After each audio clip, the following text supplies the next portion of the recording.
Welcome to another OCD Recovery Instagram Live. I'm going to be talking a little bit about fear of fear, a common topic that we cover a lot on here, and why it's so important to have a bit of an understanding about that. Well, we know the main reason why it's important to have an understanding is that obviously if we're scared of fear and scared of the sensations, then we're going to be sort of riding that roller coaster, that emotional roller coaster, as we feel those sensations. So that significantly plays a part in panic disorder when the person's so scared of that sensation. And they then become so terrified of it, they're watching like a hawk internally in their head.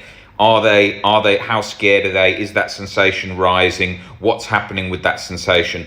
Over and over and over, just watching and observing that. How bad is that sensation? Is it going to rise up into a full-blown panic? And that's there all the time in the background, or rising very much in the sense of panic disorder. And then with generalized anxiety disorder, what is often the case is the person's very scared of being anxious forever. A chronic form of anxiety. Are they going to be stuck anxious for the rest of their life? So all their life is going to be ruined by anxiety. Is that the case? Is that the case for them? Are they concerned about that? And so what then happens is they then watch that cycle as in, please let it go, please go away. I don't want to be stuck in this cycle forever and ever. And they're carefully observing, is that cycle continuing? Because that means all their life and all their happiness and everything is ruined in the future forever and ever and ever and ever. Which is often what fuels in the background OCD, the same time, ruining everything. What if I stay stuck? Now, where I was going to be talking about today here in reference to OCD is what happens is the sufferer gets very, very concerned that they are going to be stuck for not understanding how to get under their OCD fear. So they're going to be stuck in it and they're not going to be able to get it to release because that sensation is going to be stuck there, and they're going to be sort of locked with chronic guilt and chronic anxiety pumping away in the background, and they're not going to fully get under it. So they're very scared of, are they getting the theory right? Am I getting it right? Have I done enough exposures? Have I got under it enough? Have I got unconditional self and life acceptance? And they're terrified of, if that's not, and I can still feel that means my whole life's ruined. Well, it's all the same thing.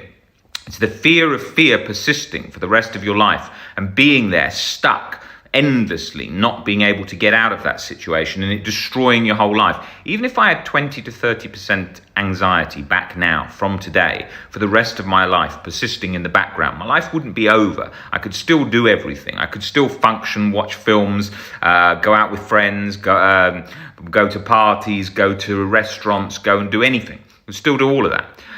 In life, it's about riding with it, persisting, whatever happens, Otherwise, if you put everything off until you're perfectly in a good position, you're never gonna get there because you're gonna be constantly waiting all the time for a situation, for it to release, to be able to live your life.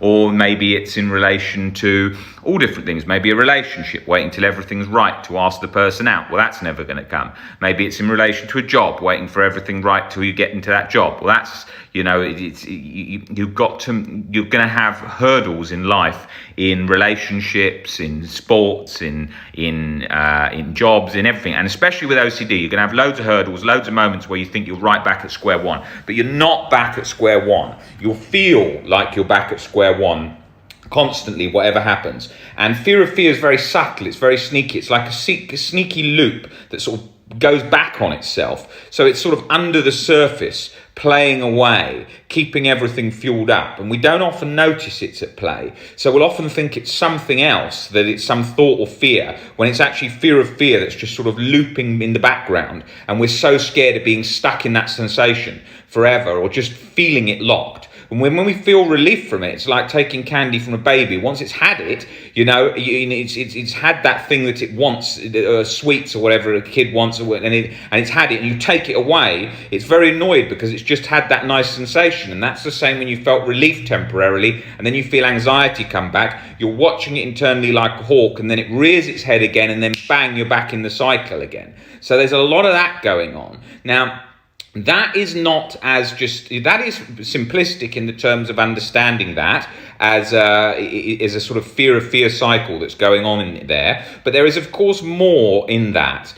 People may be scared of a certain sensation that they experienced in the past. Maybe it's not just a sensation of anxiety, it's maybe anxiety and a guilt sensation combined, or a yucky sensation, or a terrified horror sensation, or variations. It's like anxiety is a bit like when you drink alcohol. You have a different feeling when you drink wine to a different feeling when you drink beer or you have shots. It's a different sensation of a drunk feeling. And that's the same with anxiety. It can be concocted with guilt thrown in. It can be concocted with a sort of terror, like from a horror, like with a visual image. It can be the feeling of the fluttering in the chest. It can be a mixture. It's that sort of concoction that it combines, and how we experience that in the moment. We then remember and be aware, internally aware and scared of that sensation coming back again.